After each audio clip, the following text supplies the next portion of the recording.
Hello and welcome to this exploring session, and today we are rejoining our look at civic pageantry, specifically Lord Mayor's show, even more specifically Lord Mayor's shows from 1609 and 1611. If you've watched any of these videos before, we have done the earlier surviving Lord Mayor shows already.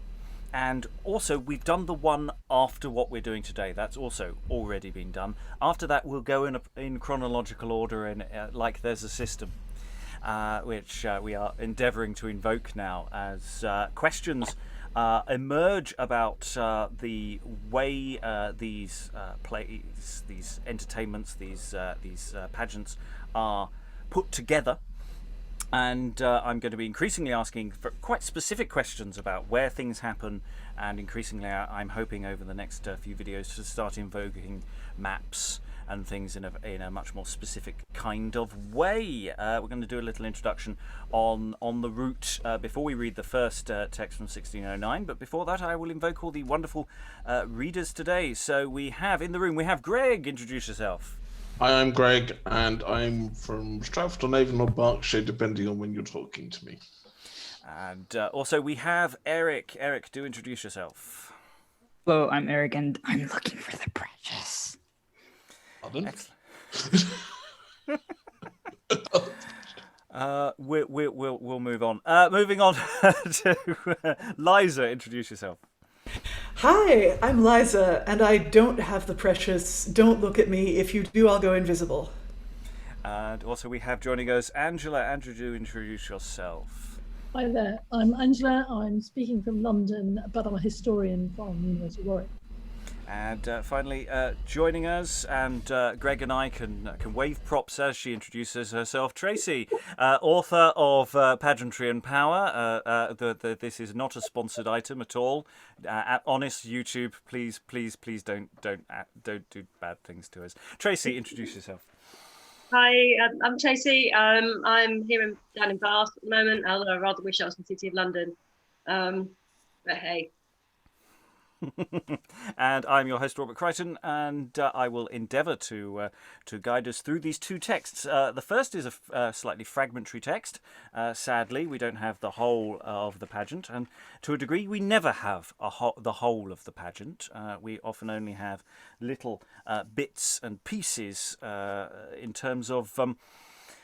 We get the pageant, we get the sort of performing bit described, but often we don't get the rest of the ceremony described, and that's sort of what we are here to do, is to fill in the gaps and give you an idea what the pageant might look like, and what the event might look like around the pageant activities as they go. I am going to endeavour to bring up now this exciting image that I produced a little while ago. Hopefully that's appearing on the screen. So this is a outline of the route that the Lord's Mayor Show will take. It starts in the Guildhall, works its way down to the river via the Great Conduit, down to the Three Cranes, where everyone gets onto a barge and travels along the river, and they go all along the river, and they go to Westminster, and then they come back again, and they alight possibly at Falstairs, depending on circumstances, I think, and then they head up to St Paul's, and that's the primary route where most things happen, but things happen at all of these junctures. But once they get to St Paul's, they head along Cheapside, past Little Conduit, across Standard, etc., back to the Guildhall, where everyone drinks and eats and has a jolly good time. Again, things might happen on the way out of the Guildhall, back in the general direction of St Paul's, and things there. I'll just ask Tracey to fill in anything that I missed there or overstated. You can switch your video back on as you say anything. Is that a reasonable outline of the route and the things? Yes, absolutely. The 1611 show, they actually disembarked from Westminster at Barnard Castle, but it was next to Falstairs, so it's the same general area. Excellent. So asking everybody to come back again. My video will eventually come back again once I've figured out how to switch this thing off, and we will move forward. So what we're going to do is we're going to start looking at the 1609 pageant first, or what survives of it. This is an event, say, bringing in the new Lord Mayor, and so can you tell us anything about the Lord Mayor for this particular year? Thomas Campbell, Sir Thomas Campbell. Do we know much about him? Not really. His son James was Lord Mayor in 1629, which is obviously one we're going to be doing. It's a Decker one. We're going to be doing Decker's last one. We'll be doing that sort of towards the end. He was just one of the big wealthy city families, really. I don't think he was any particularly interesting. There's been some good. Karoulla Northway's written a really interesting article about the two Campbells, if anyone wants to follow it up. Excellent. I don't think James had quite such a good reputation as his father did.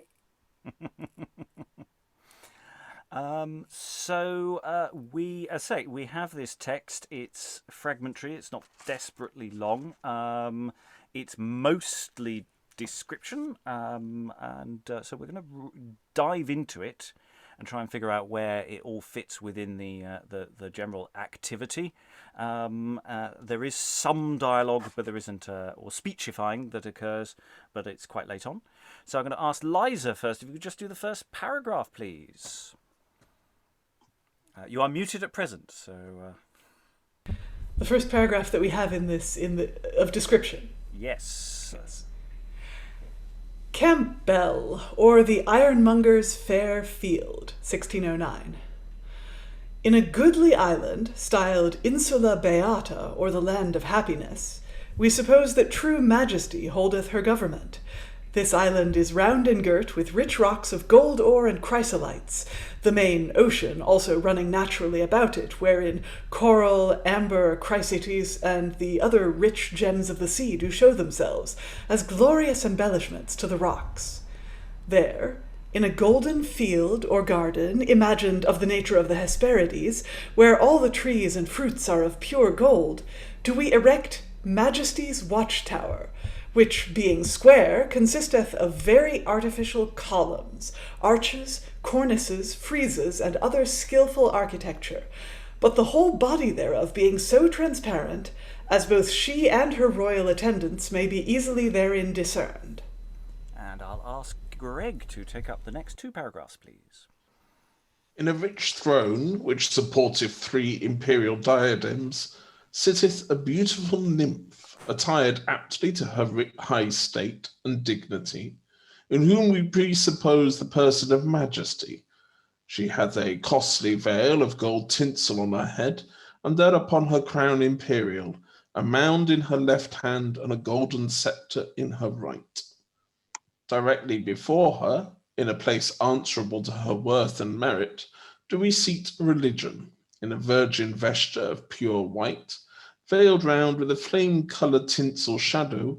She holds a rich book in one hand and a silver rod in the other, as her ensigns of good reward and encouragement, to the diligent and studious, and desertful chastisement of such as by her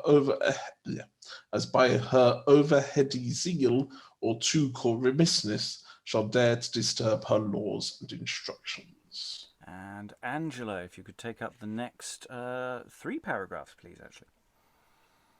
On either side, the state, but somewhat in a lower descent, are several seats. The one on the right hand is supplied by a fair and gracious nymph termed nobility, in a loose, rich garment of many commixed colours and a mantle of silver tinsel folded about her, holding a silver staff of counsel in her hand. The other, on the left hand, personates policy, richly vestured as a person of honour, with a silver staff likewise, and a roll of paper in his other hand. These are not unapt attendants to be ever in presence of sovereign majesty. Lowest of all on this forefront, we place memory and vigilancy, 2 respected handmaids to majesty, and a very serious employment. The one to foresee and prevent domestic or foreign unbeseeming devices or practices, and the other to register all occurrences that make most for the glory of so great a government, as also for the good of the weal public. Vigilancy holdeth a bell and an hourglass, memory a table book with the silver pen still ready to write. So much for the forefront, which isn't shade from me. That's actually in the text. So much for the forefront. I think we'll just briefly pause there.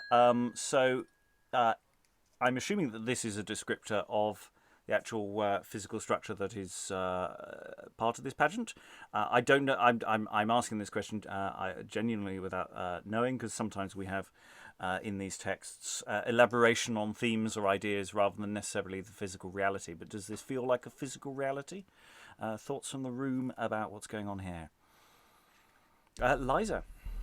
Well, I wondered when I read the part about Majesty's watchtower, which being square consisteth of very artificial columns, arches, cornices, friezes, and other skillful architecture.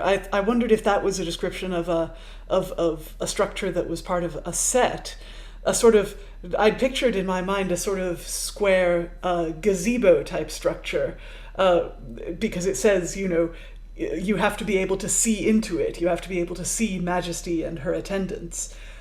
So I don't know. I mean, that was my thought. There are historians in the room. They can say. And after this, I have a question. Excellent. Yes, it makes sense that this is a static pageant sort of structure that being described there, and we've had before. And also in the future, and Tracey is holding up an image there and it has a placement of figures on it. So we've got Majesty at the top, religion underneath, then we have a row of nobility, policy, memory, and vigilance. So there's a hierarchy being displayed. So that all fits and makes sense. I'll go to Angela. I'll return to Liza for your question. Hold on to it. I'm sure it's exciting. And so the other thing about it was the real specifics about what they're all wearing, which is really fabulous. What they're wearing and carrying, staffs of office and all the rest of it. And of course, this must have cost a fair old bit, and you get a bit of that, don't you? Moaning about the cost of it all. So, but it really is quite fantastic, to think how they must all have looked, and that would be hard to get out of your image, which is inevitably black and white, isn't it? Whereas these are all fabulously shiny materials, aren't they? Tinsel is, I had to look this up. I have to confess, I've never looked it up before. Tinsel is a fabric which either is threaded through with gold and silver, or else is threaded through with copper to make it look like gold and silver. And I think it's probably the latter, actually, because it would have been insanely expensive. Clearly a word that Munday's just decided he really likes. It's just everything tinsel. And I have to say, he does this a lot. He's a great one for introducing new words. Orphery is one for the next one. It's not a word I've seen in other of these texts, actually. It's interesting. They usually talk about taffeta and other kinds of fabrics, but not tinsel. It's unlikely they would have used just this fabric just that year. So it might be that Monday's just got a feeling on it about tinsel and decided to go on about it endlessly, which happens to be that. So yeah, it was very glittery kind of one. Yeah, and that was in fact my question. I was going to say, when they said tinsel, what did they mean? And it's interesting because in the interim, I looked on Wikipedia, which I don't know where they have sourced this from. They're not, of course, the most reliable source in the world, but they date the invention of tinsel to 1610. And here we are in 1609. Yes, Tracey has thoughts, but yes, I do love the costume details. I wonder if tinsel were manufactured in London somehow, and if the worshipful company of tinsel makers might have given a kickback to have their wares featured, or to have a commission. So yeah, tinsel. It's an early 16th century word. Going by the OED. As I say, I've never come across it before. I imagine you would have got it from the mercers because they tend to deal in very fine fabrics. I'd have to go to the ironmonger's records, which obviously are in existence at the moment, to find out, remind myself what they were spending in that particular year. Yes, I was They going to say. they can rent them, can't they? They can rent them from each other as well. Yeah, they tend not to say that they're doing that. The Great 12 usually, well, the merchant tailors in particular, as you'd expect, spend a lot of money on fabrics. They certainly rent broadcloths for the standings. Yeah. I'll go to Eric briefly before I come back to Liza. I was just going to say it's interesting how Policy is the only character who is, or part of the pageant figure, whatever you want to call it, that is male, whereas all the other ones are female. Presumably because Policy is supposed to be the most reasonable, I'm assuming. But like, I mean, based on what we've seen in other plays and stuff, it's just an interesting note, I guess. Well, Policy is attired as a person of honor, and those offices were held, at least in the, if not exclusively, then in the great majority, those offices were held by men. And note, they don't give details as to Policy's costume. It's just the costume of a person of honor, and perhaps the patron of the theater company might give them a spare outfit. They're slightly more interested with Policy as these props rather than that thing of the silver staff and the roll of paper. The other thing they were saying, Tracey, you were saying that the tinsel fabric was expensive but could be reused, and I noticed that all the tinsel garments noted were things like veils and mantles, where you wouldn't even necessarily need to cut the meterage. You could just have yards in those days, not meters. You could have just a couple yards of fabric that you could then give back to the merchant and sell on. Yeah, that's a really interesting point, actually. And the gendering of these figures, and Munday's a great one for nymphs, actually.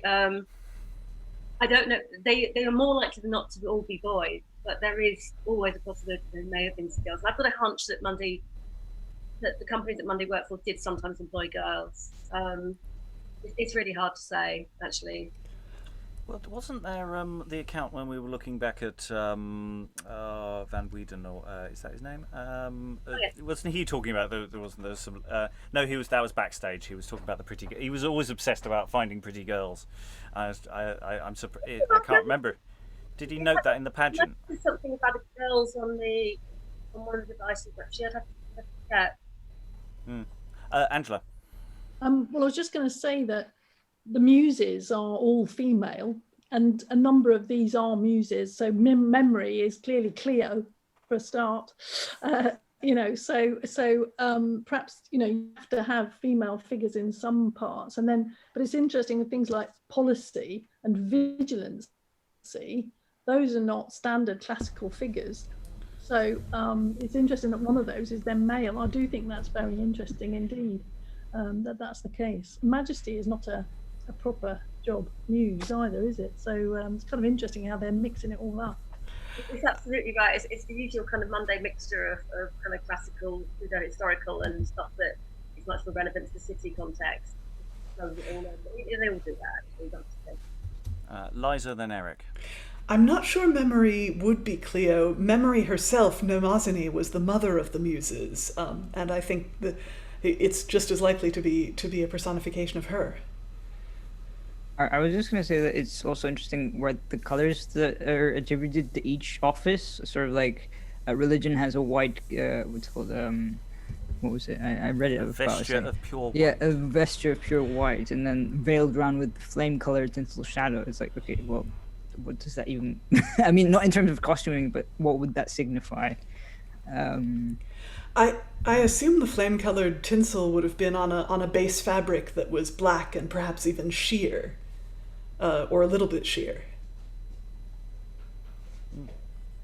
We've dug quite a lot into that. I mean, it's a shame because we hadn't mentioned that yes, this is a Munday text, and when we last looked at Munday, it's a real shame we don't have the opening of the text, because we can be sure it'd be throwing some shade and criticism at every other person who's ever done a pageant or written anything about history ever. So we're probably missing some really useful data about what this is all actually supposed to signify. No, grubbling. I thought there would have been a lot of grubbling in there too. Yeah. Okay, we're going to read forward a little bit. So I'm going to ask Eric to do the next two stanzas, please.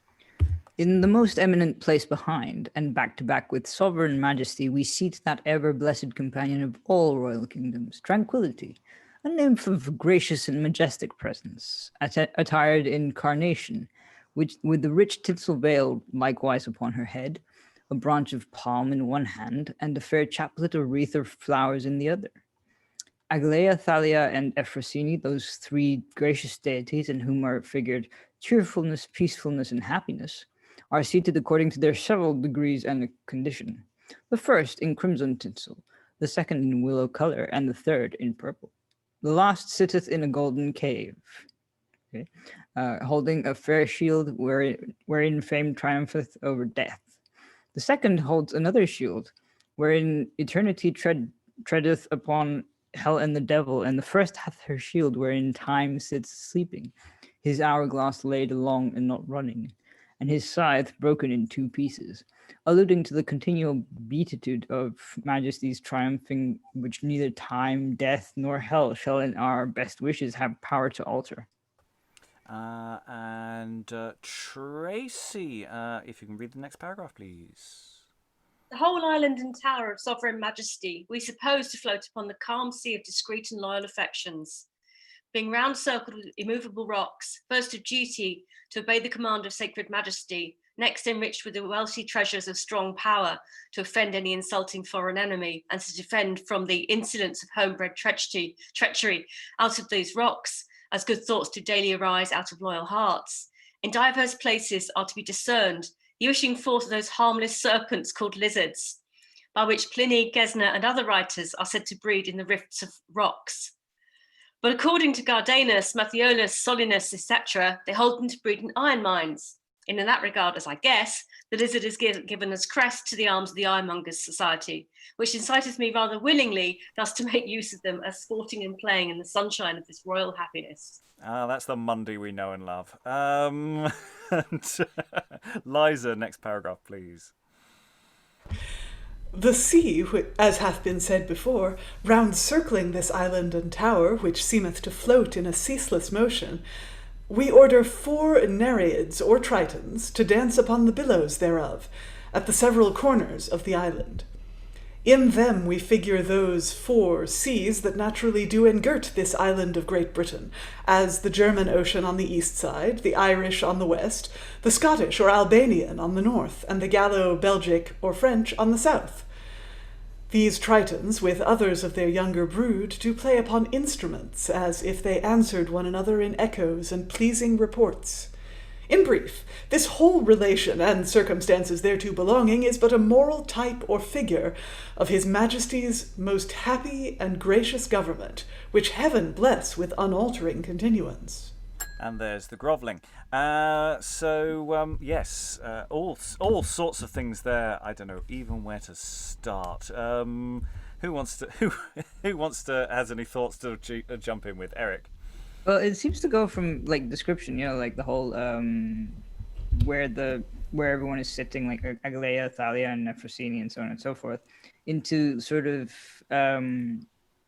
like conceptual stuff where it goes like the calm sea of discreet and loyal affections, and like how do you even portray that? And then it goes back to being round and circled with the immovable rocks, first of duty, and so on and so forth. It's like it seems to change between the intellectual and the physical. Yeah, and some of the physical is now getting not very helpful. I mean, it's like Thalia, etc., are seated according to their several degrees and condition. Well, thank you, future historians, for that very, very useful direction as to where they are actually precisely placed. In the most eminent place behind and back to back with sovereign majesty. So is this a double-sided pageant? Does that mean that we are now describing another side to it? And then there's a cave, presumably, within this location, and then we get the description of the stuff around the island and the tower, with all sorts of stuff going on. So it's a really busy scene, of which we can infer some of that, but some of it is no longer quite so precise.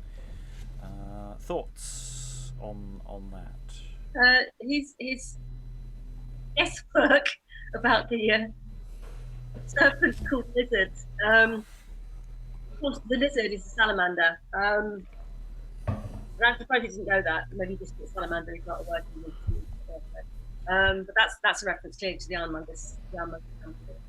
It's quite a late reference to the company, actually. Taking some time to get around to mentioning them. I know we've only got half the text, but even in that context, it's they're normally you just get to hear more about them, actually, which is kind of interesting. Other than that, I think the number of figures is pretty typical. I've counted up to 14 on some of these pageant devices. Obviously, they were children, so you could fit more of them on. They wouldn't be so heavy. Whether or not these details that you talked about, Eric, are actually going to be realised in any way on the day is a bit unlikely. I think there's quite a lot of this is just a very texty kind of description, really. Yes, it's that thing of this is what it's supposed to mean. This is what we're, whether anybody's actually getting any of that is a separate. I mean, is this a sort of desperate intellectual rearguard action? Liza. I wondered, this is a very tangential thing and has no basis in fact and is mere speculation, but at the stage direction for the corners of the island and tritons playing instruments there, it made me think about the John Donne holy sonnet that begins, "At the round earth's imagined corners, blow your trumpets, angels." And it made me think whether the sonnet might have been inspired by Donne seeing a pageant of some kind, maybe a church pageant or something like that. That's fantastic, because of course Donne was an ironmonger. This is his company. Father Yes. The ironmongers. And his daughter married an actor who he disapproved of. Very interesting. There is clear connection there with Donne, definitely. Yeah, well spotted, Liza. Love that, Angela. I'm just wondering if maps didn't also quite commonly in this period have like four corners, sometimes with things blowing, trumpets and so on either side. So that would be another image, wouldn't it? That would be in your mind if you had that knowledge of those print items, I guess. And what I really like in the stage direction, these tritons with other of their younger brood do play upon instruments. So they're the musicians. How do you hide the musicians amongst this lot? They're the tritons. That's how you're going to do it. And they answer one another in echoes and pleasing reports. So the question of what the music is doing is a really good one. Eric. I was just going to say in response to Angela's thing about maps, wouldn't they have had like sort of more circular ones where they've got like the Hereford Mappa Mundi or something, where they've got like sort of, which are more, I don't know, like not by this period. No, I mean the Mappa Mundi is a 14th century map. Oh yeah, good point. So It's true. The other thing is that this amazing maps being produced by. At this stage of the show, and I'm guessing we've got the Cheapside. This is the main pageant device, I think. So it's probably the Great Conduit or the Standard or the Cheapside Cross. If it's a conduit, then that is a large sort of rectangular / square structure anyway. So he's going to be exploiting that opportunity to have four sides, four angles. Liza. Yeah, and even a map that showed a round world would still be on a rectangular piece of paper with corners. And I think I have seen figures representing the four winds, but they are usually blowing some kind of wind instrument or blowing in some way. So that's an interesting thing. And I was going to say one more thing, but I forgot what it was. Please carry on. We will, I'm sure, pick it up as we go. We have effectively 3 more bits of text of this pageant to read, 2 more paragraphs of text, and then we have 2 characters. We have St. Andrew, and we also have St. George. I think we've definitely encountered St. George in a pageant before. I don't know if we've met St. Andrew. We should start cataloguing. That's a thing to do as well. Known people, known properties as we go through this.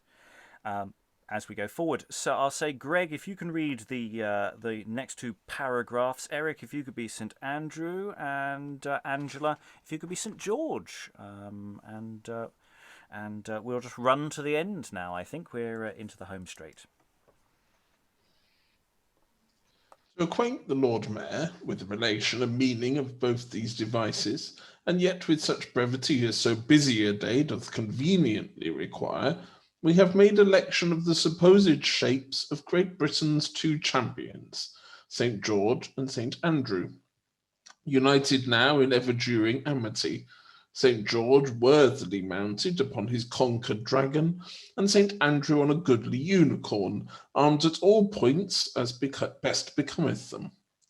And the rather have we yielded to this kind of delivery, because our time for preparation have been so short, as never was the like undertaken by any before, nor matter of such moment so expeditiously performed.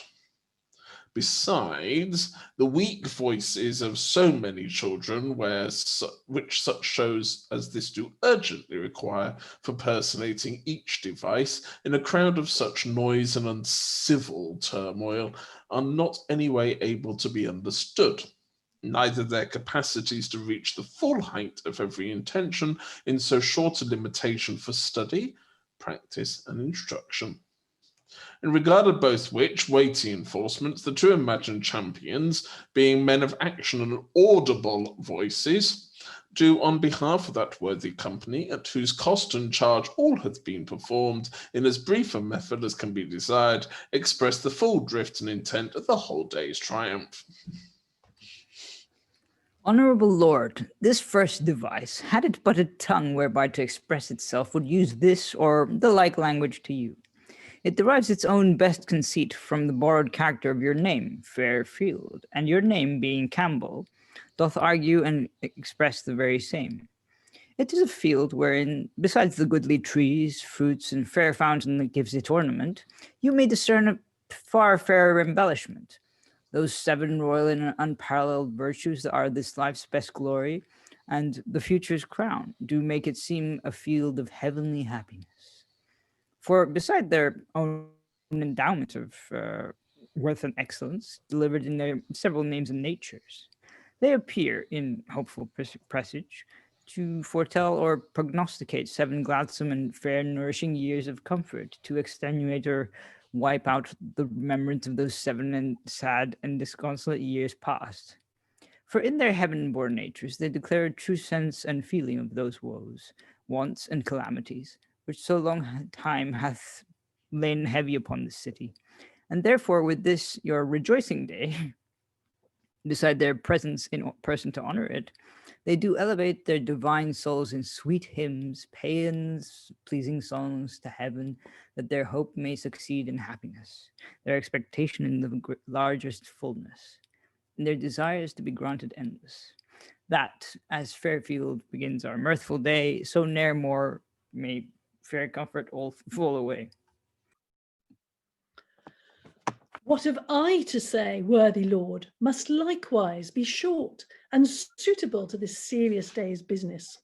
Know then that the type or figure of true-born majesty is charactered in this glorious monument, presenting a fortunate and happy island where awful power commandeth, true religion with honourable care and counsel assisteth, and loyalty in all duty obeyeth, where tranquility backs all other blessings, and where the divine graces so govern as neither malice, time, death, nor hell itself can hurt or hinder what heaven will have to prosper.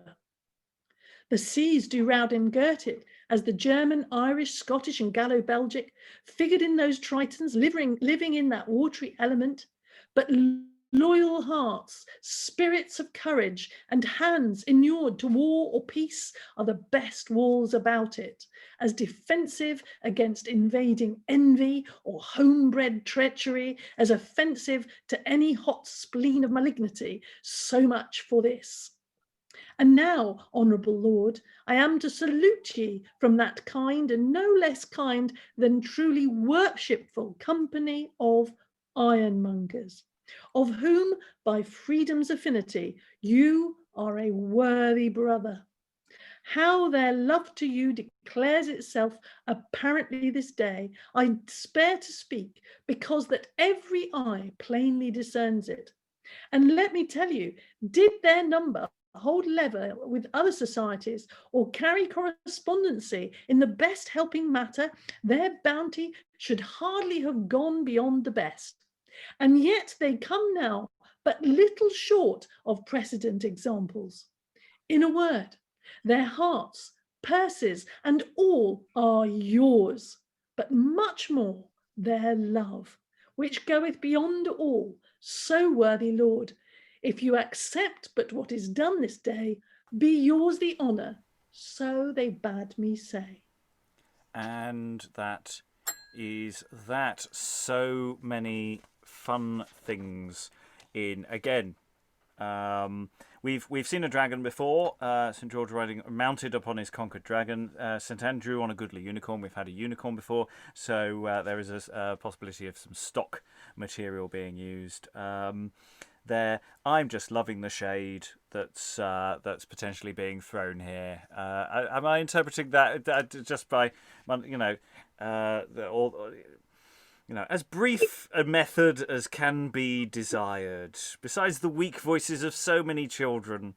There's so much sort of sense of the occasion and the practicalities of it, and expectation versus what happens. Am I going beyond the bounds there? No, this is funny enough. I mean, I'm sure his complaints are actually justified, but it's not really appropriate to mention that in the context of something that's supposed to be, celebratory.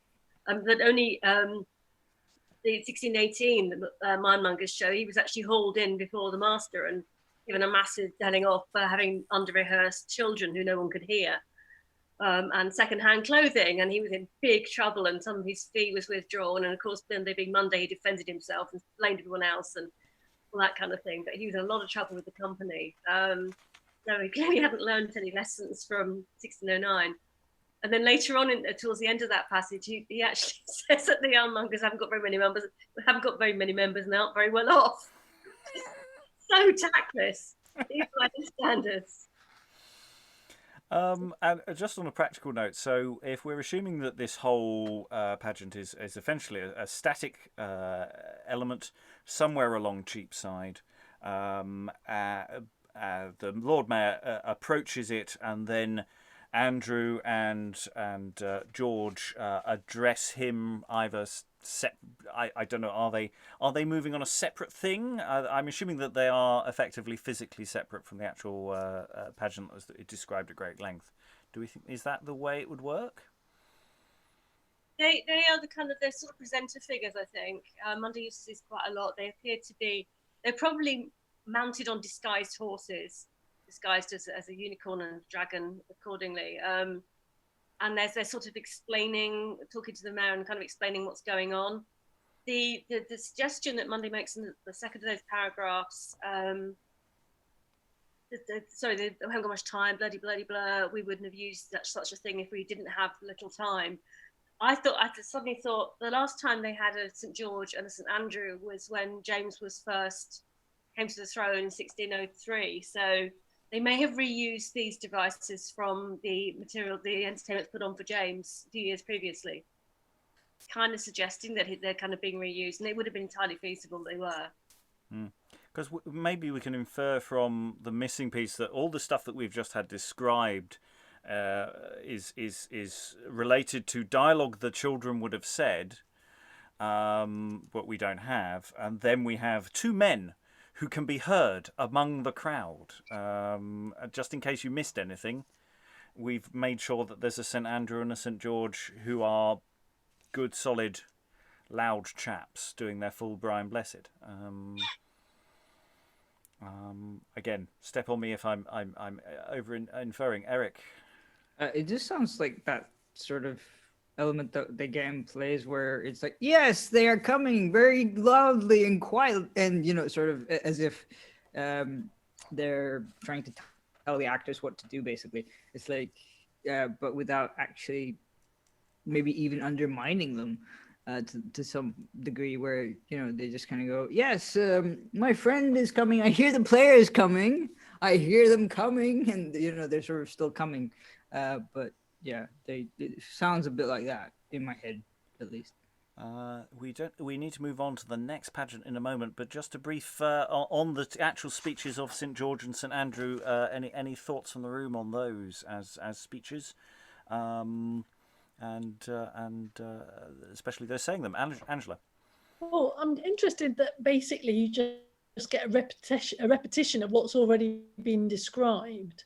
So that seems kind of quite interesting. But then I guess it is quite hard to hear. This is all outside and there's big crowds. So I don't know if that's a reason. I mean, that's kind of a question, really.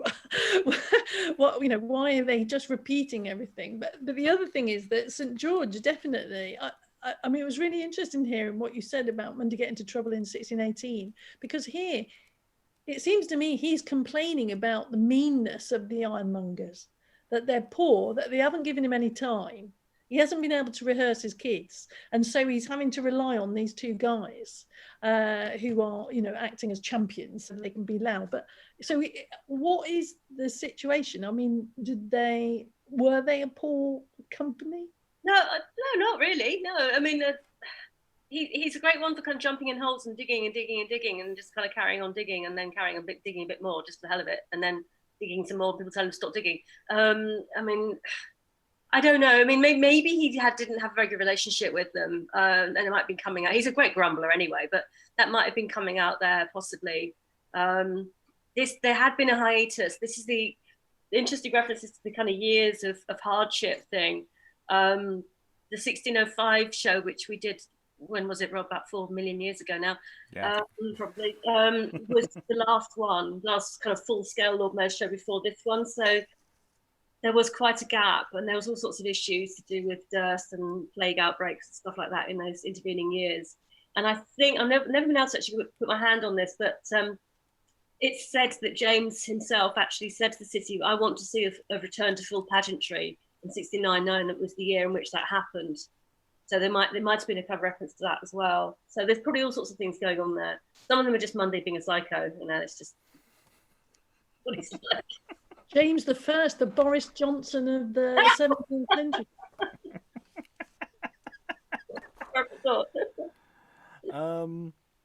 Okay, I hate to move on, but we need to move on. So that is it for 1609. We've got a wonderful watchtower surrounded by music and symbolism, and we got two people on pseudo horseback, big burly chaps, telling us what's going on, and that seems to work very well. We don't have anything for 1610. Do we think that's just we just don't have it, or any reason why that might not exist? Publication of these texts was still a little bit patchy. Nothing happened in those intervening years, mainly because we just don't necessarily know what happened until we go to the company's own records. 1610, Munday appears to have received, I'm checking my book now, seems to have received a commission alongside a collaborator, but there is no book. So, don't know. It's merchant tailors who have got plenty of money. Not sure what happened that year. So we've got a gap. We're assuming something happened, but we just don't have it. So that much about it.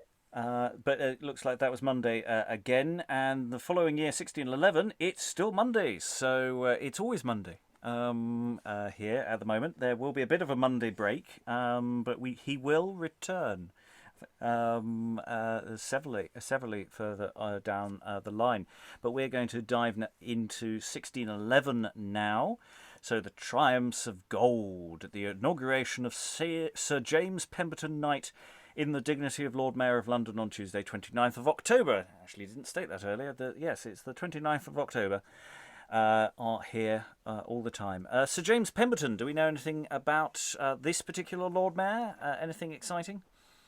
Well, the link to the Circular Museum, which was new to me, actually, it's very helpful, very useful. Gives you quite a lot of information about Pemberton and again, his kind of civic links, and he was extremely wealthy, etc., etc., etc.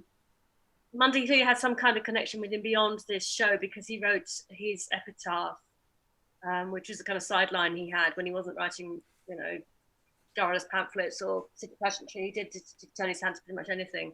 But yeah, I mean, the Goldsmiths didn't have very many Lord Mayors in this period, actually. They weren't that interested in city kind of politics, I don't think. Right. So this is performed in hearty love and at the charges of the right worshipful and worthy and ancient company of goldsmiths, devised and written by A.M. a citizen and draper of London. So we're going to go through 3 paragraphs now to start getting a sense of what Munday is going to be complaining about today.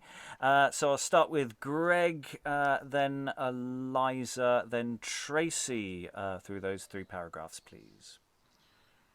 The ancient Romans, who were the first creators of consuls and senators for public rule and honourable government, used yearly triumphal shows and devices to grace their several inaugurations, from which famous and commendable custom, London, as well as other magnificent cities of the world, has, from time to time, both devised and continued the like love and careful respect, that the creation of her worthy consuls and magistrates, as instant occasion may serve to testify, for the honourable instalment of Sir James Pemberton, Knight and Alderman in the high and eminent office of London's mayoralty, I can't say it, for the better effecting whereof the ancient, worthy, and worshipful company of goldsmiths, sparing no cost, that might express their love to so honourable a brother, added to this day of triumph diverse devices. And Liza next. Sorry, muted. First then, concerning the services performed on the water, when he took barge with all the other companies toward Westminster, supposition must needs give some graceful help to invention, and be as ready in apprehension as the other in action. Imagine, then, that from the rich and golden Indian mines, sundry ships, frigates, and galleys are returned home, in one of which Karoulla, the golden king, with Tumanama, his peerless queen, are, at their own entreaty, brought into England, with no mean quantity of Indian gold, to behold the country's beauty, and the immediate day of solemn triumph. Divers sea fights and skirmishes are actively performed, both in the passage on to Westminster and back again, each gallant having his Indian page attending on him, laden with ingots of gold and silver, and those instruments that delved them out of the earth. In which manner they march along by land likewise, the Indian king and his queen being mounted on 2 golden leopards that draw a goodly triumphal chariot. No sooner landeth the Lord Mayor at Baynard's Castle, but there he is saluted by Leftstone, a goldsmith, the first provost that bare authority in London, who likewise is guarded by 10 halberdiers to express the martial government then in use. His speech being ended, he conducteth the Lord Mayor and his worthy train on, till he comes to an ancient tomb or monument, standing an apt place appointed for it, and by it is ordered the triumphal chariot to perform the services thereunto appointed. In the chariot, we suppose the shapes of King Richard I, surnamed Coeur de Lion, and King John his brother, that succeeded him in the kingdom, and each hath his several attending virtue. Richard was the first that gave London the dignity of a Lord Mayor, producing it from the rule of Greaves, Provost, and Bailiffs, so that more high and honourable title, yet with this restriction that the election of the Mayor consisted then in the King himself, as it did all King Richard's lifetime, and so continued to the 15th year of King John, who then most graciously gave the citizens of London absolute power to elect a Lord Mayor amongst themselves, in which worthy condition it had ever since continued. The services at the tomb performed does sufficiently speak itself in more meet place appointed, and therefore needeth here no further relation. Lots of questions and things. This is the first pageant I think we've done that has gone into any detail, I think, about what's going on the water.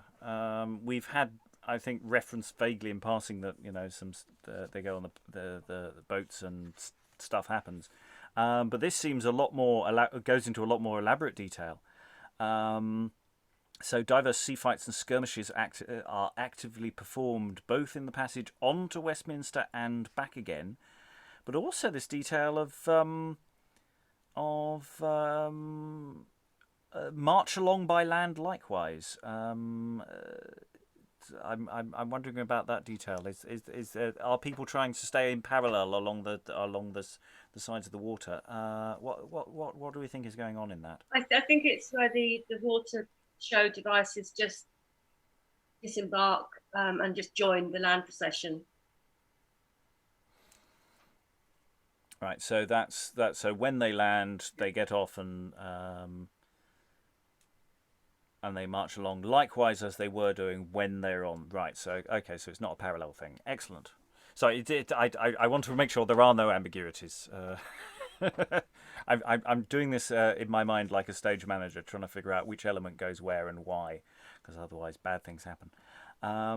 So yes, we have all these details about exciting boaty things. Other thoughts or questions? This is the first Lord Mayor of London, Fitzorwin, which is his proper name, which is later on it gets mentioned as Fitzorwin. I'll say a bit more about that in a minute, but that's rather nice. Probably 18th century, I think, engraving with the city underneath. It's rather lovely.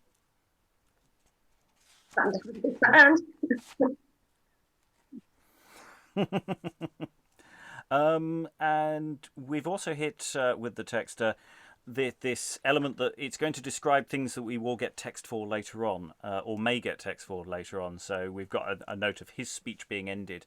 So it might be a matter of the elements of the text that we have later on is fitting within what we're reading now. So there is a question of how it all go together. Other questions or thoughts? Once again, it's Munday just can't help himself. By going off on one, Richard was the first that gave London the dignity of a Lord Mayor, etc., etc., etc. It's just again. Funny, interesting kind of historical irony that the City of London is one of the few places in England where King John is actually highly very, very high. Sort of popped up and freaking out, thought it happened outside, so distracted. I also quite like that the goldsmiths spare no cost. I don't know. Again, that feels like a dig, doesn't it? I worked for the ironmongers one year. God. I like that lot. Yeah, I like the detail that the on Paul's churchyard, the ancient tomb or monument standing in that place appointed for it. So they've obviously designed and built something to look like an ancient tomb or monument. Even though they're in a place which is full of ancient tombs and monuments, they still have to produce a kind of one specifically for the occasion. I guess it has to be portable. So. Yeah. So yes, the pageant having flowed along the river, alights at Arnold's Castle and head up to St Paul's, and so that's where a stage of some description is erected for this speech. Of these speeches before they move on to what is described as the pageant itself. So even though there's lots of elements to these Lord Mayor shows, and of course the actual pageant is the bit we're actually now getting to, even though there are elements that are associated with the pageant, if that's the right way of putting it. Any other questions or thoughts before we read on? Eric, and then Liza. I know that this is the next bit, but I mean, does Orphery actually come from like Orpheus, or is that just like me imagining things? It's his neologism actually. It's not in the OD. Sorry, say again, Tracey. It's not in the OD. It seems to be a word that Munday invented. Orfèvre is French for goldsmith.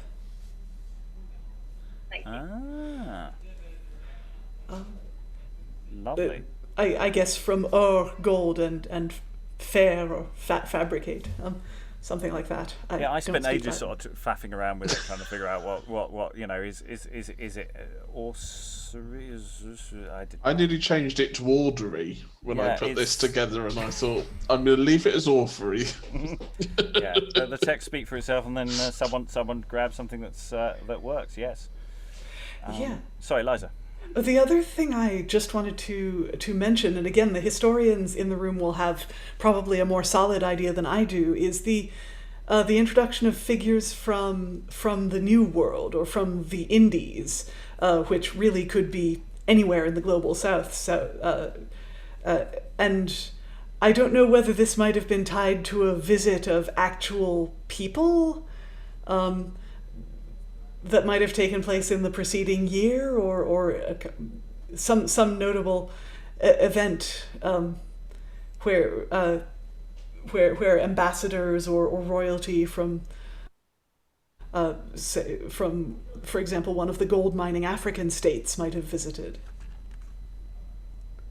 I know that there are a number of ambassadorial visitors to James the First, but I mean the dates of those are not in my head. And Pocahontas, of course, is real, and she did turn up in London a bit earlier than this. So, I mean, London has seen figures dressed in different kinds of costume. I mean, very famously, there's a Japanese diplomatic mission, and they actually gave James the First all these samurai outfits, which are in the V&A now. I believe one of them's in the tower, in fact, the set of samurai armor. All right. Well, there's a whole set in the V&A as well. So yeah, I mean, they're used to seeing different kinds of figures, certainly. And also, if you may remember, Liza, from when we did Peel's shows in the 1580s, having Moors, again, very, very loose graphical sets as figures in civic pageantry goes back quite a long way. And there's an Indian king and queen in the 1613 show as well, and then again later on. So I think it's not saying that it's not prompted by some kind of ambassadorial visit or something else. It's really interesting suggestion. Kind of combination of tradition and perhaps just happenstance. Yeah, or simply meant to illustrate that gold comes from these faraway places, with the usual overtones of potential colonialism and exploitation, but also trade relations with nations from the global South. I was going to say the trade. It's the kind of thing that these people might be wanting to associate. Is we trade all around the world. We have connections here. We are associated with these things. But also, it's it's that's about. I think that was it actually. Other thoughts, Angela. I was just going to say that, of course, this gold is Spanish, really. So, so it's interesting that the Indian king and queen decide that they want to come to England very specifically, because that's very much a visit, because that's, that this gold is all from Spain. So I think it's quite interesting to me that you've managed to turn this into a global picture and avoid Catholic references. Okay, right. Let's get into the pageant itself. So, I say we've come out off the river. We've headed up to St Paul's. There's been some throat clearing. We turn off into Cheapside, and there will be a construction somewhere in some fashion, and it's going to be described now. So I'll go to Liza first for the first paragraph. The orphery or pageant. On a quadrangle frame of apt constructure and answerable strength, we erect a rock or mount of gold, in such true proportion as art can best present it, with cliffs, crannies, and passable places such as may best illustrate the invention and express the persons therein seated according to their several character and office. The pioneers, miners, and delvers do first use their endeavour and labour to come by the ore of gold and silver hidden in the rock, which being, from them, contained to the industrious finer, it is by him framed into ingots of diverse forms, according as future benefit is to be made of it, and the same applied to most necessary uses, as likewise is apparently discovered in the mint master, coiners, goldsmiths, jeweller, lapidary, pearl driller, plate seller, and such like, all lively acting their sundry professions. To distinguish those precious metals of gold and silver from base adulterating or corruption, we show there also an ingenious saymaster, with his furnaces, glasses of parting each metal from other, his table, balance, and weights, even to the very smallest quantity of true valuation, in ingots, jewels, plate, or moneys, for the more honour of the prince and country, when his coins are kept from embasing and abusing. So it felt to me very much like it started describing something and then decided to go off on the theme and ideas of metals, various metals, how they come into being. We seem to move away from pure description quite quickly. Oh, hello, Cat. But there are personages on this rock or mount of gold with the crifts, crannies, and passable places. Presumably these personages, the pioneers and miners, the finer, the mint masters, the coiners, and the saymaster who's keeping the touch, which was maintaining the standard of purity of gold, which was done at the Tower of London. The actor Robert Armin was actually apprenticed, we think, there. Those are personages represented on the rock. But we don't know where yet. And so we'll get a bit more data, I think, on that in a moment. We'll get Angela, then Eric. Well, I was interested to think about when you decided that you're going to actually have people dressed as the pioneers and the delvers and so on. How have you about that? I meant the people at the time, because are you making them look like miners in England, or are you actually making them like the miners in South America, which is where they've almost certainly really come from? So there's a whole opportunity there to create a whole group of people who look very different to everybody else. So that's kind of interesting. And then I had a PhD student recently who's done masses of work on the goldsmiths. so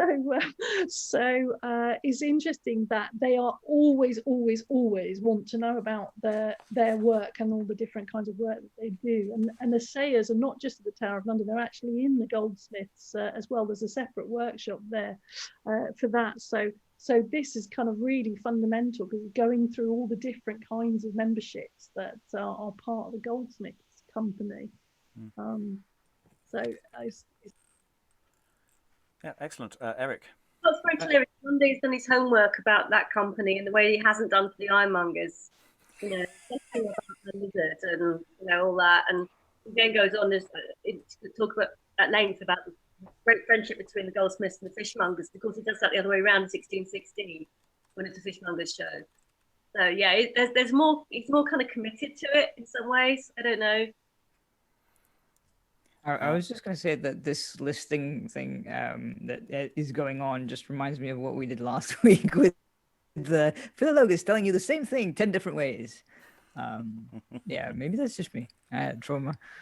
Okay, we'll move on. So hopefully we'll get a bit more data as to how this pageant is actually constructed, who's where. Maybe even we'll get some descriptions of what they are looking like. Eric, will you read the next paragraph? A nice short one for you. On the top or height of our orphery, because the society's crest or supremest emblem may hold some correspondency with our invention. Their motto or word being Justitia Virtutum Regina.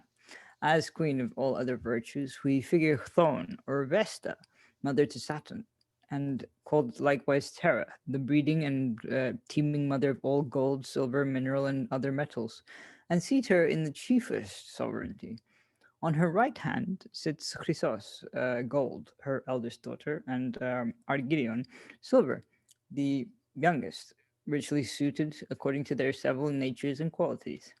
After a supposed long and tedious journey, which all her daughters, gold and silver, may seem to have had, thorough, thorough their mother's large limits and rocky kingdom, leaving in every vein, sinew, and artery the rich and valuable virtue of their splendor, they are returned again, and seated by her to fulfill this solemn day of triumph, prepared for her eldest daughter Gold. Now, that it might be publicly discerned how impartial an empress she is, and uncorruptible in her rich bounty to the world, thus she reveals it. That greedy and never satisfied Lydian king, who desired that whatsoever he touched might turn to gold, finding his own covetousness to be his ruin, and he imaginarily metamorphosed into a stone, our thorn, finding this Lydian stone fit for her use, termed it lithos. And because in his lifetime the king was so immeasurably affected to gold, she imposed this virtue on the stone, that it should forever after be the touchstone and trier of both gold and silver, to warn other worldlings of the like avaricious folly. By this stone she tries the virtue of her ingots, jewels, monies, etc., and prizing them afterward in her even-handed balance, that every metal might be just and perfect. She not only gave that stone to her golden sons, the goldsmiths, but her daughter, Gold's figure likewise, appointing her to sit on their armory's crest, with the touchstone in the one hand and the balance in the other, to represent her own sacred person in justice, and to verify their word. Justitia virtutum regina. Yes, once again, the question of going, how much of this is going to be discerned by the audience? Yeah, we get a queen on a throne. We get on her right hand Gold, her eldest daughter, and it's not stated precisely actually whether Argurian is also on the right or somewhere else, because it then goes into stuff that might be semi-state performed but might not be. It's quite difficult to tell from this description as it stands. Any thoughts from the room before we move on to the last bit of description before we actually get to dialogue? Eric? While I was reading this, I was thinking of the dwarves from Lord of the Rings. It just reminded me of that kind of we know everything about how this is manufactured and the sort of mined and crafted and stuff. Okay. I think we'll just take in the last bit of description before we go into pure dialogue, and then we'll see what other thoughts we might have. Greg, if I could ask you to read the last 2 paragraphs, please. Now, least the insatiable world, which never is sufficed with gifts of greatest esteem, should rob her again of her 2 precious daughters, Chrysos and Argurian. She links them fast to her chair of state with a chain of gold, fastened in the midst with a golden, I don't know what the next word is, sorry, or buckle, the tongue whereof hath so intricate a virtue as none but herself is able to untie it.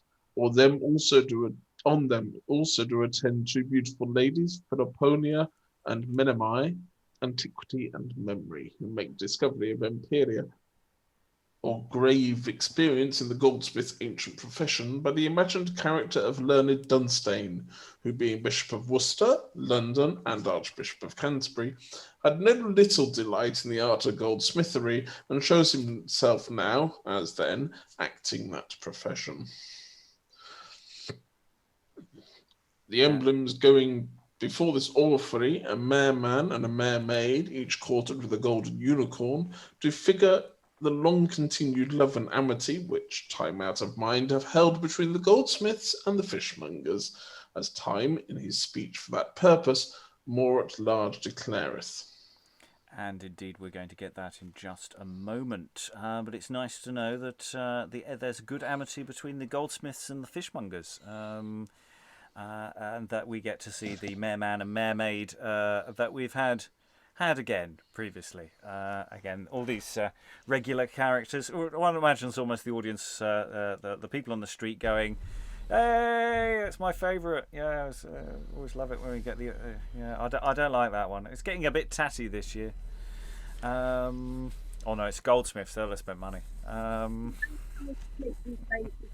Company. Sorry, say again, Tracey. Dunstan is the patron saint of the Goldsmith Company. Ah. That's what Yeah, we've got sort of details here of sort of device and things going on with a chain and a buckle, and is this detail acted out? Is it repeatedly acted out? Is it a kind of repeated tableau thing, or is it at a specific moment that something happens? Because there's hints at quite a complicated sort of visual dramaturgy going on here, and I'm not sure. Eric, did you have something? I was just going to say that it's interesting how I wasn't sure if. Oh wait, no, those are two ladies. Sorry, I just realized that my question was invalid because it says the two ladies, Philoponia and Mneme, and then gives the explanation of the name, and then goes back to yeah. Okay, that makes sense. Okay, so we. Angela. Oh, sorry. Yes. I just thought it would look great, wouldn't it, if you had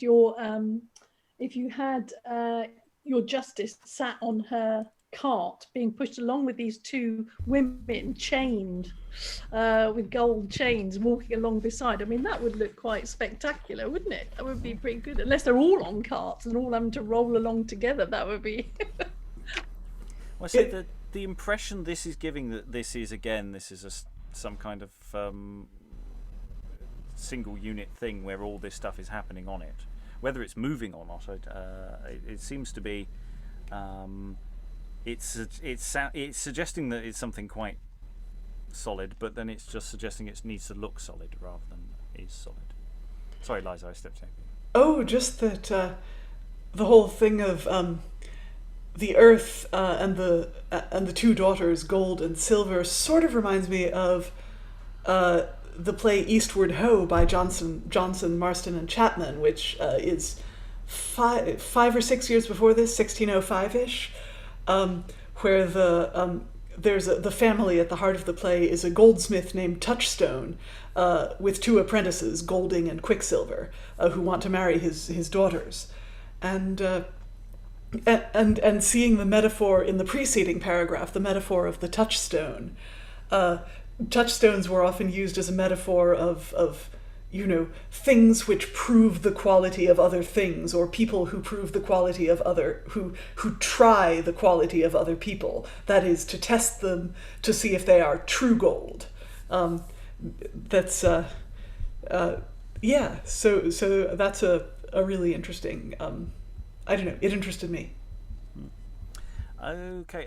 Very briefly, Eric. We need to get into some dialogue.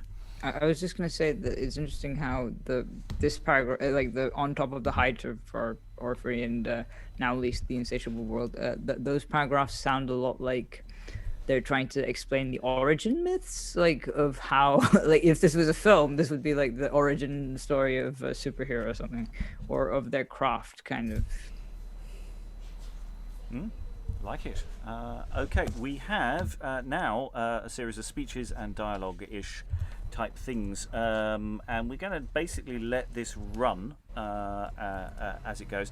Of course, where precisely it goes in terms of timing with the other stuff described, we can discuss at the end, because it may not necessarily be as logical as it at first appears, or it may be, who knows. So we are going back in time to Leofstein, his first speech at Barnard's Castle after the Lord Mayor is landed. So I'll go to who hasn't spoken for a while. Who wants to volunteer? Otherwise, I'm just going to randomly assign things. Okay, Liza, I'll throw that at you. Angela, could you be the personification of time? Greg, a little later on, if you could be Farringdon. And then we may swap around a little later on. I think that's actually all the primary speaking parts. So let's see how this goes. Leofstan, his first speech at Baynard's castle after the Lord Mayor is landed. If it seems strange unto you, honourable and worthy lord, that in this manner I presume to salute ye, the justice of the present cause and the suffrages due to such day of triumph shall instantly yield you ample satisfaction. First, for myself, I was some time, as you are now, lieutenant or governor of this famous city, albeit not in so mild a form or temper, in regard that those days of disturbance and rough combustion, after several conquests of the whole land and unsettled assurance in the very last, required a sterner strain of awful rule than these now sweeter singing times are able to endure. Portgreaves, provosts, and bailiffs were London's first magistrates, and of provosts I the first, being named Leofstan, and a goldsmith by my profession, as the powerful command that raised me from my grave at Bermondsey instructs me that you are, and thought it fit that the first honoured brother of our ancient fraternity should attend this day of your solemn inauguration, having a brother sheriff also of the same society.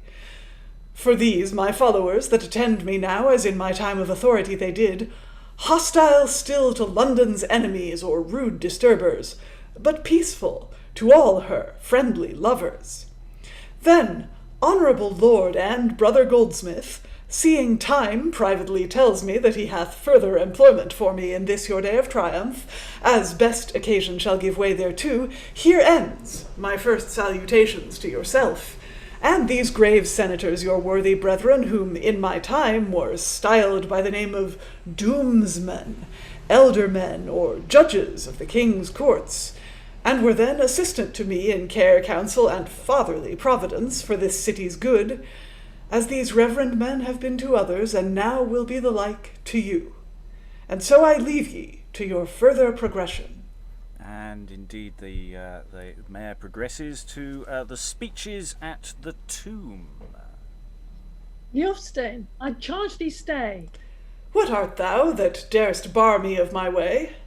He that surveys whatever deeds are done, abridges or gives scope as likes me best, recalling to the present sight of sun actions that as forgot have lain at rest, and now out of thy long since buried chest at Bermondsey raised thee to see this day. Leofstan, 'tis he that dares compel thy stay. See in how short a while a quiet soul, hid from this world 500 years and more, may be forgetful of great time's control by such gay sights as ne'er I saw before. Myself erewhile could tell this worthy lord time had revived me to attend this day. Pardon me then that I durst breathe a word in contestation where all ought obey. Needs must these gaudier days yield greater crime, when long-graved ghosts dare thus contend with time. Enough, no more. Now, honourable lord, for whose instalment in this dignity thy loving brethren liberally afford, out of their loves their glad hearts' sympathy.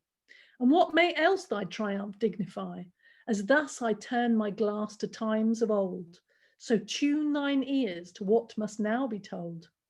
In this triumphal chariot thus attending, sit the supposed shapes of two great kings, that to this city gave no small befriending, advancing it from mean to mightier things, from whence thy very instant honour springs.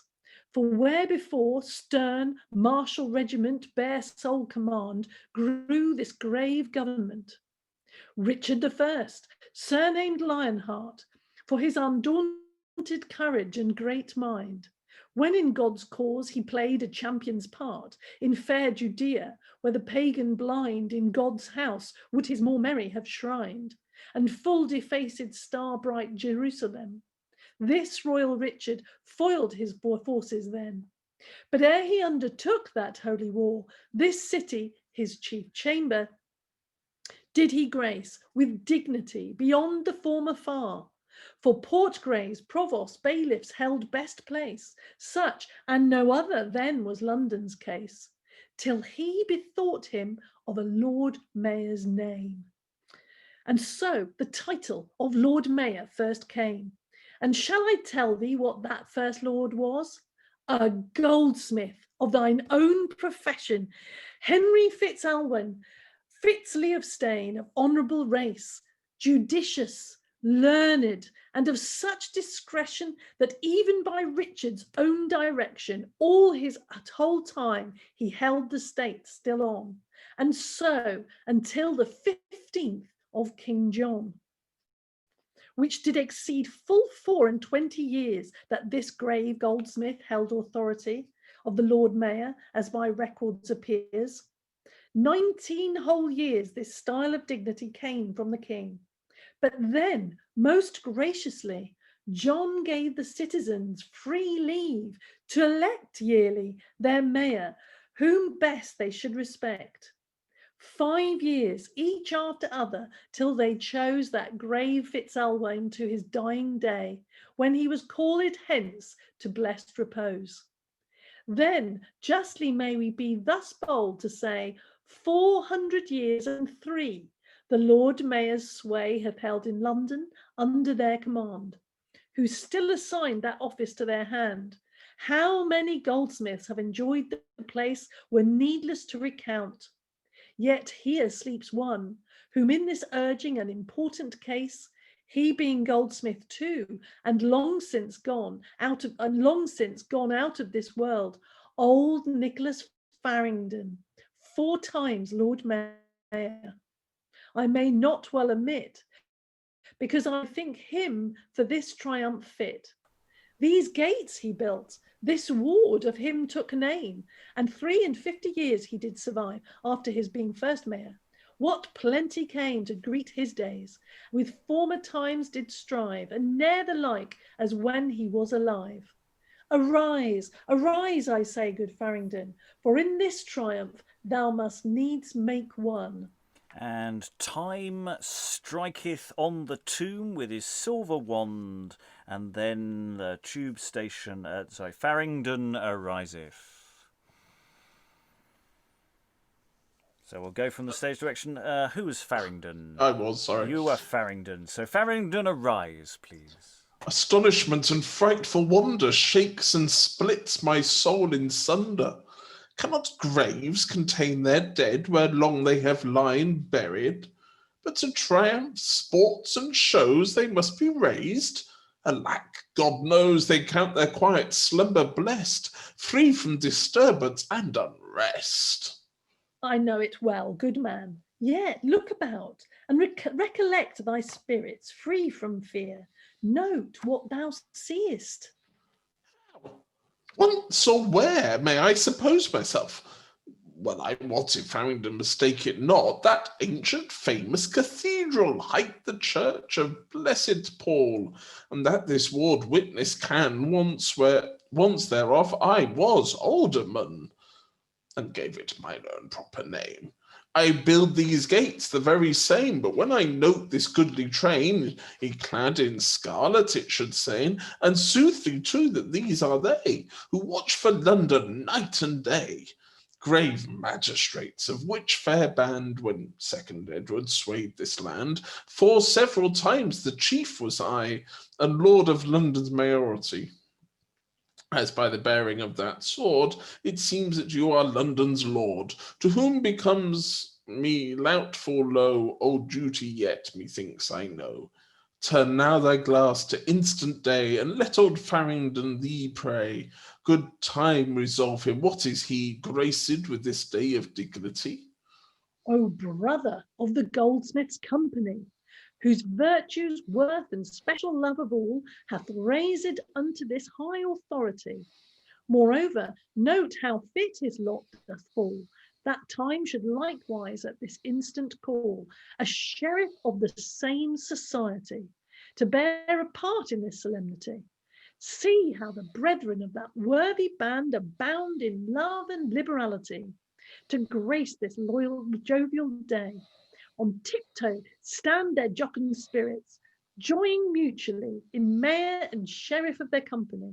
How can thy ghost then but rejoice to see this honour of thine own society? Joy and gladsome jouissance doth old Farringdon entrance, to hear this tale that time have told since those reverend days of old, onto this great solemnity for brethren of my company. Glad and golden be your days, live in prince and people's praise, honour London with your care, study still for her welfare. And as goldsmith both you are, such good and golden deeds prepare that may renown our mystery to times of utmost memory. My minute calls and ghosts must go, yet loath I am to leave ye so, for I could well spend out this day and do what service else I may, were time but please that I might stay. Time, that in this day's honour raised us both, means not, I trust, so soon to sunder us. To see that separation I am loath.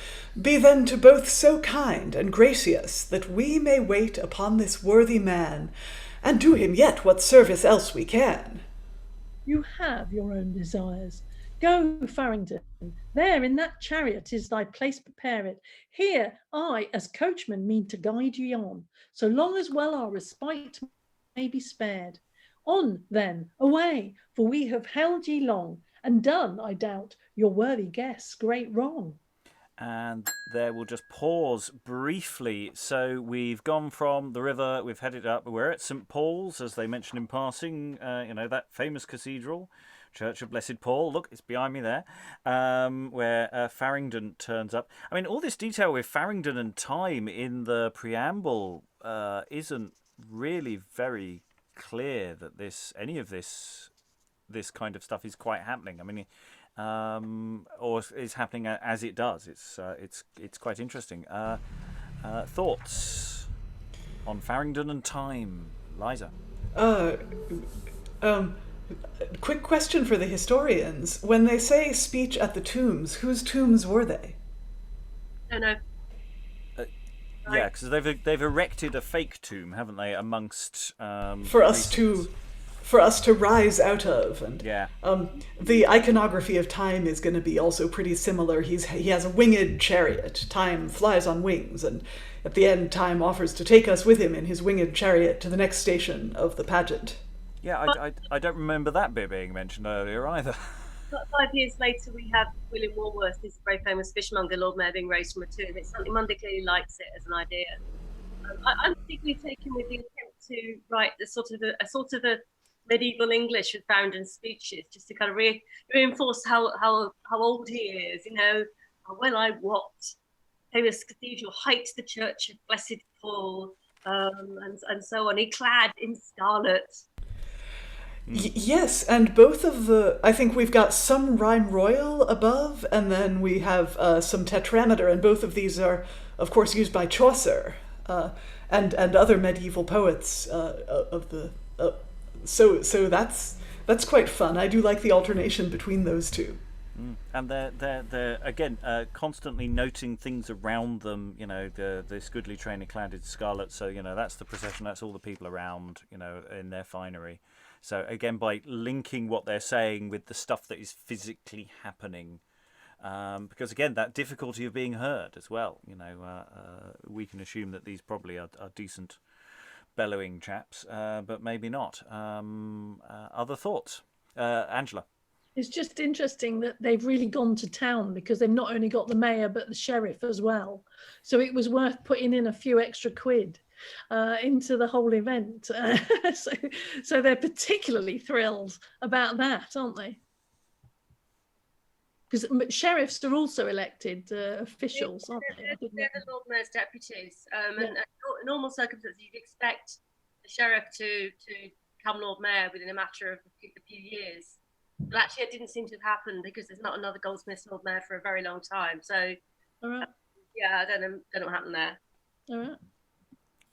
Okay, we've got still a reasonable chunk of text to do to get to the end, but Eric, very briefly. No, I was just going to say that I don't remember them mentioning a chariot in the description, so I'm like, okay, when did that come up? Maybe that's just me.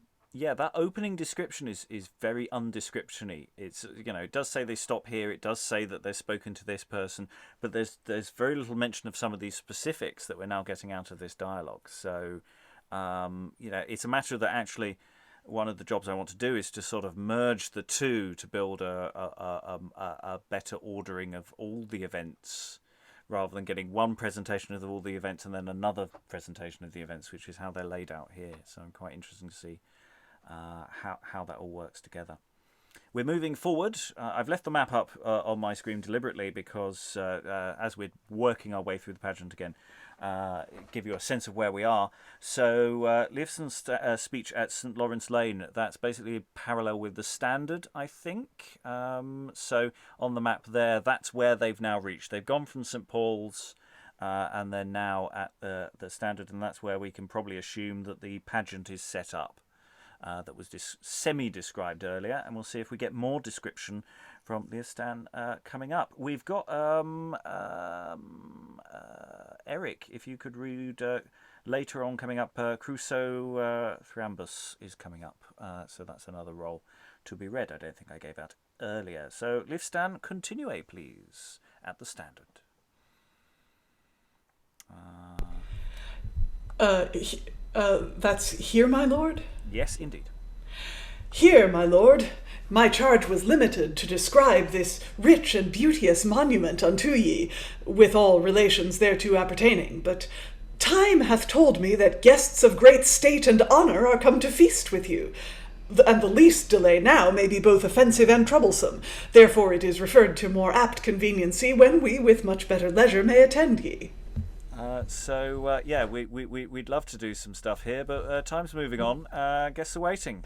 So next description that we got here, Leofstan, describeth the orphery or pageant. This orphery, so styled by the ancient epithet of your company's profession or goldsmithery, doth speak itself unto your honour in this manner.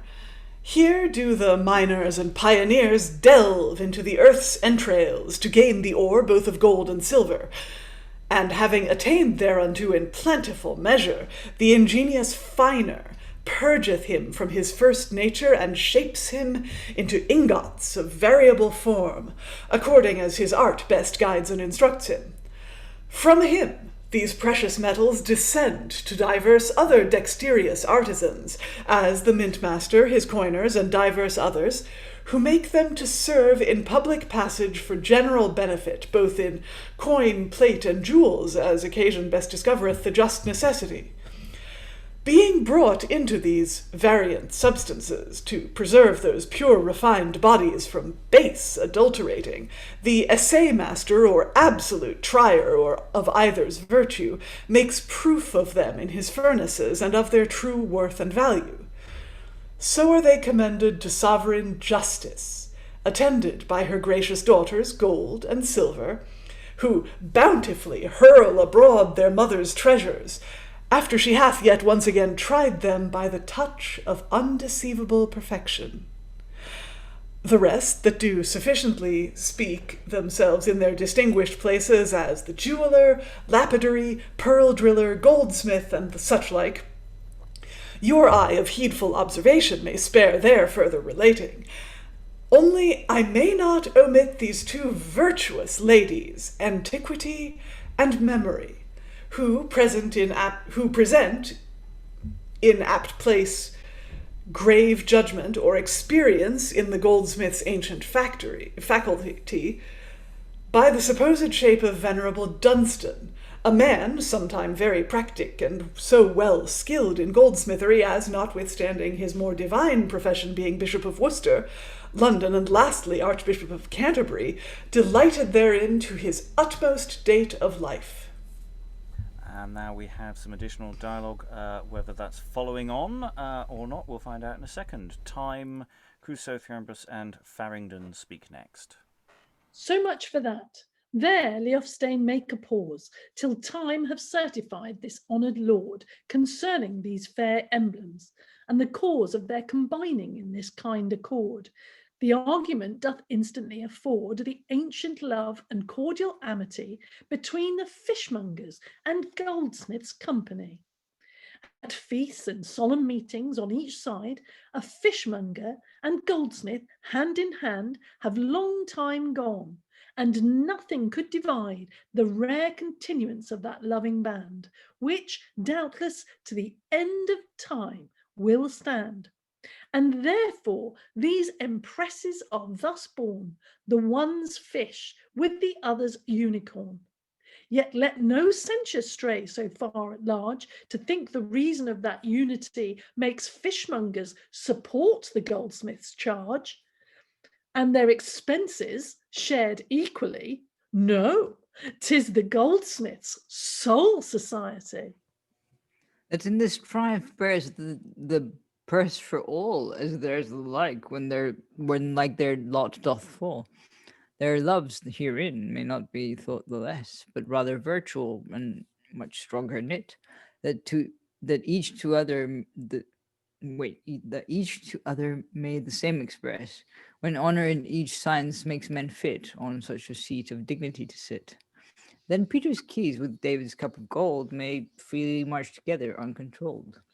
Now, as custom wills it so, unto St. Paul's must ye go, to bless God for this bounteous day. Till your return, here will we stay, and usher then a gladsome gilding home to the place of your abiding. For such is your kind brethren's will, and time of tide us there until at night at my Lord's gate. So I'm just going to pause there.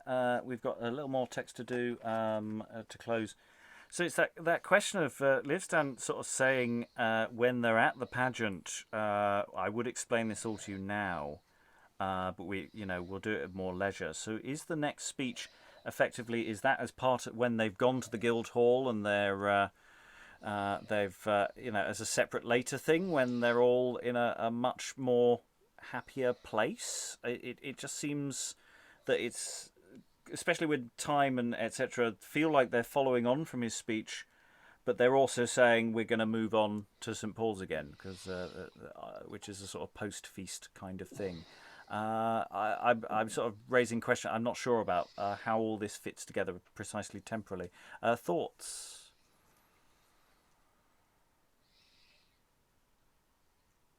Liza? Just another question, really. Is My Lord's Gate, are we at the Guildhall now? Where are we at My Lord's Gate? We're at Pemberton's house. So is that sort of post feast or pre-feast? It'll be right at the very end of the day. Yeah. So that's the thing, is it feels like that they just wanted to get straight onto the feasting. They looked at the pageant, when we talk about the pageant, but it's windy, we're tired, we'll just go straight on. And that this is something that actually happens much later, explaining the thing that happened in the past. I wonder if Munday submitted a full scene and explication and was told by the organizers, no, it's got to go. Christ, they'll all be sitting there starving and throwing things. I think what we're seeing here with this kind of temporal sort of confusion is a text which is only partially to do with actually describing what happened on the day. It's more a matter of kind of presenting a pitch. Make sure Sorry, you've slightly cut out there. Say again. So I was just saying that I think the chronological kind of awkwardness of this text is because it's not performing a straightforward function of just giving the account of the day. Angela? Just wonder what difference it would make if we actually could see the text itself. Because I'm looking at it right now, and there is no character called Crusoe Rambos. That's got a bit scrambled actually. So, sorry, I didn't hear that. Can you say that again? There is no character called Crusoe Triambos. That's simply a page header. That's a page header. Excellent. That's good to know. So that's just time continuing to talk, is it? Yeah. There's two copies of that text files. One of them is in Cambridge, and the other one I think is the Huntington. And one of them isn't complete. The Cambridge one is the only one that's complete. I just wonder whether, I don't know, but it just sometimes when you see it laid out, you just wonder. But I know I mean, sometimes they don't make any sense, these. I mean, there's in the case of another one I know of, which is rather later on. What's interesting is that there's a song in the published text of the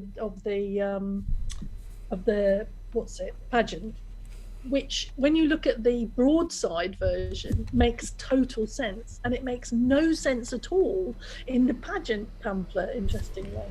Ooh, I wonder if you have the broadside version, if you could link it or put it in the chat or something. It's not this. It's not this thing. It's something in the 1670s. I know it's actually. Yeah. Sorry, a broadside ballad to me is like a frisbee to an enthusiastic dog. Yes, I'm sorry. No, I don't know of any for this. I don't know if you do, Tracey. I'm just going to say, Liza, there's music coming up. 1613's got music, and I've got a recording. Oh my God, there's notation. Yeah. Well, it's notation, and Tamsin recorded it. Pasametto recorded it for me. So Tamsin is absolutely the person to go to for this. Okay, time is moving on, so we're just going to Eric. I'm going to pause you there for a moment. We're going to just finish the text. We're at night. It's night.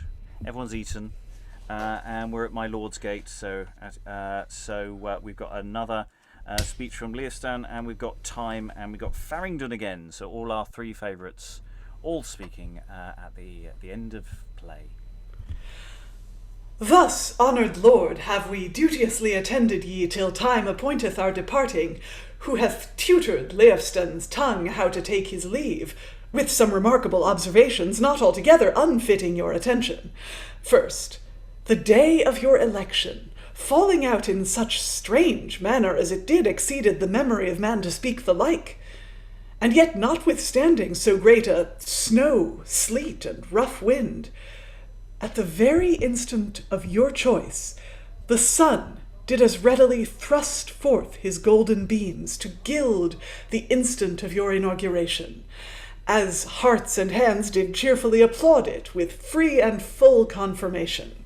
Next, 3 names, all of equal syllables and sound, to happen in the immediate choice is a matter of deserving regard, and from the mayoralty's first beginning never was the like. Pemberton, Swinnerton, and Middleton, names of 3 most worthy gentlemen, but of most greater worth in sense and significancy, as your own, my lord, for brevity may yield an instance. Pemberton derives itself from the ancient British, Saxon, and eldest English, each syllable suited with his apt meaning. Pem implieth the head, or most eminent part of anything.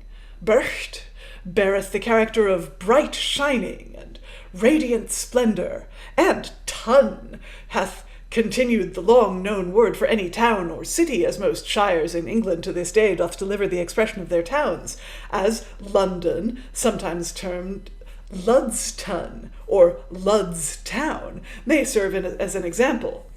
A bright head of this famous city interpreting itself in the name of Pemberton, and he being installed in the government to be her bright, shining head under his sovereign, Leofstan's desire is, since Pemberton doth bear so bright a name, and that from gold and goldsmiths grew his fame, his deeds may prove to be like burnished gold, by no dim darkness any way controlled. Well hast thou wished, therein time joins with thee, and tells this lord that such a goodly name requires bright actions, from pollution free, in word and deed to be alike the same, for then life standeth on her fairest frame. And when the head in splendour seems divine, the people learn by his clear light to shine. Contrariwise, obscure and misty deeds do give her harsh and hateful precedent, and of fair flowers begetteth stinking weeds. For ill example harms the innocent, and makes him in bad life as violent. Be to this city then so bright an head that all may say it ne'er more flourished. Consider likewise James, thy gracious king, sets James his subject, here his deputy. When majesty doth meaner persons bring to represent himself in sovereignty, is not an high and great authority. Let it be said, for this high favour done, King James hath found a just James Pemberton. Let me not now thy brethren's love omit, so worthily this day to thee declared, if with like love thou kindly welcome it. Their hope is to the highest pitch preferred, for thus they wish, as time himself hath heard, that Pemberton and Smiths may both be an endless honour to their company. So wish I too with all my heart, and seeing now we needs must part, from Farringdon one farewell take, who gives it for the goldsmith's sake. You are lieutenant to your king, and 'tis a very worthy thing to mind God's blessing and his grace, that brought you to so high a place. Oh, soil it not with any blame, that may impeach it or your name. For they have told you well before, that whereof I need speak no more, you are a goldsmith. Golden be your daily deeds of charity. Golden your hearing poor men's cases, free from partial bribes embraces. And let no rich or mighty man injure the poor, if help you can. The world well wots your former care forbids ye now to pinch or spare, but to be liberal, frank, and free, and keep good hospitality, such as beseems a mayoralty, yet far from prodigality. To be too lavish is like crime, as being too frugal in this time. I say no more, but God defend ye, many days of comfort send ye, to whom with all these I commend ye. Yes, so we've definitely got the arse-licking speeches are very much in evidence there, and you know that's not that's the gig. Rob, this is a family show. Actually, no, it's not.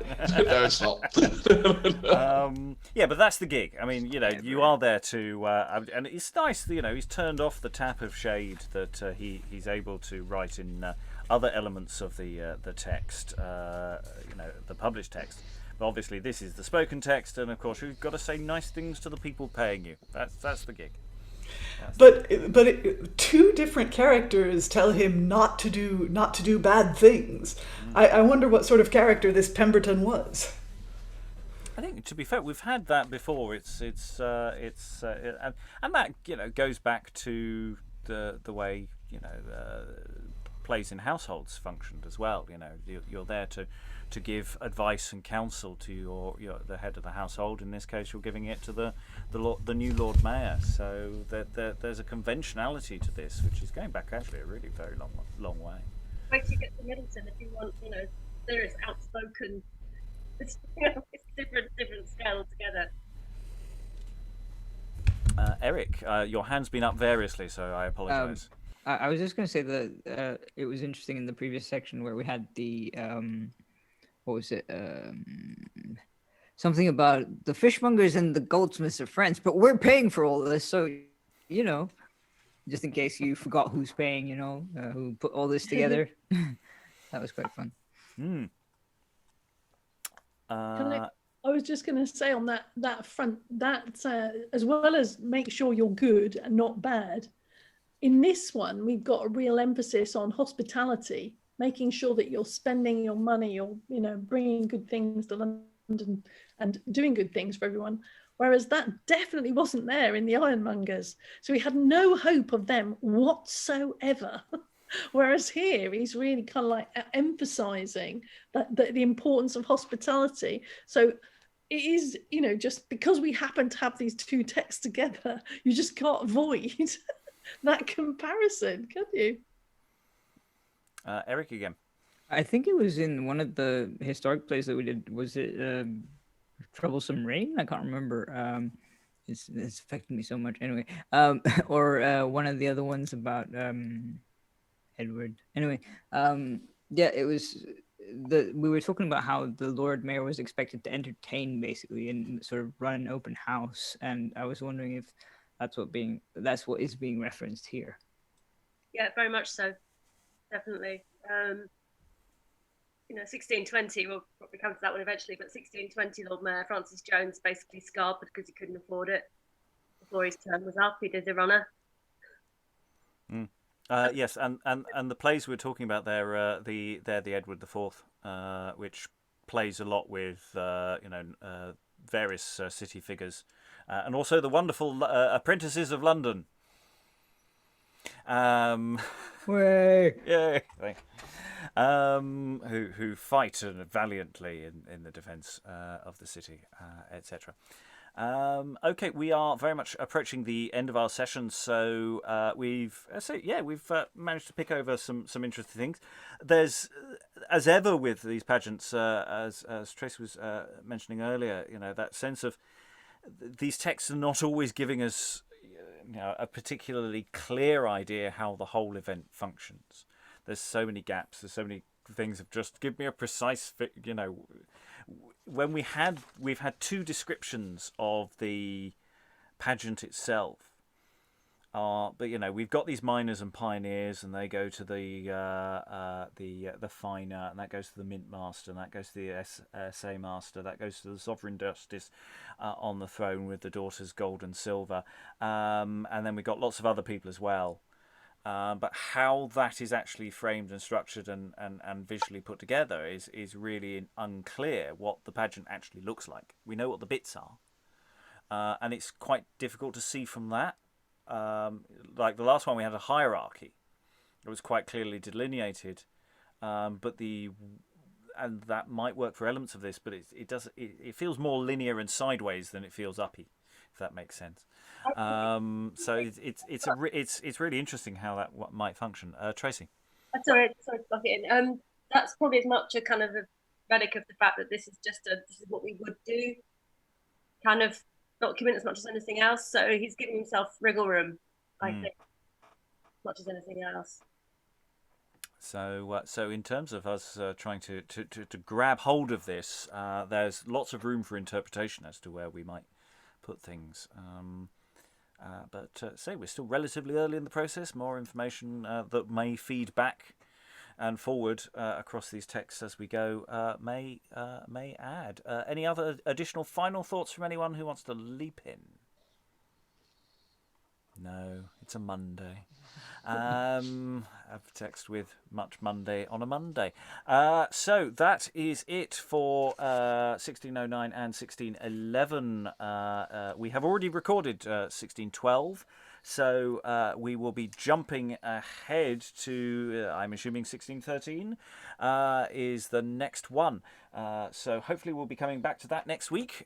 We're hoping to make these quite regular sessions now, so that if you're interested in joining us and you're not watching this video too far in the future, you can always sign up and state an interest in civic pageantry, and you can join us and read along, or just be in the room. Otherwise, like, subscribe, follow. There's a playlist. There will be links in the show notes to other resources on these fascinating pieces of history. All that remains to thank all the readers in the room, especially Tracey for all her assistance with this work in the past as well as the present, and goodbye.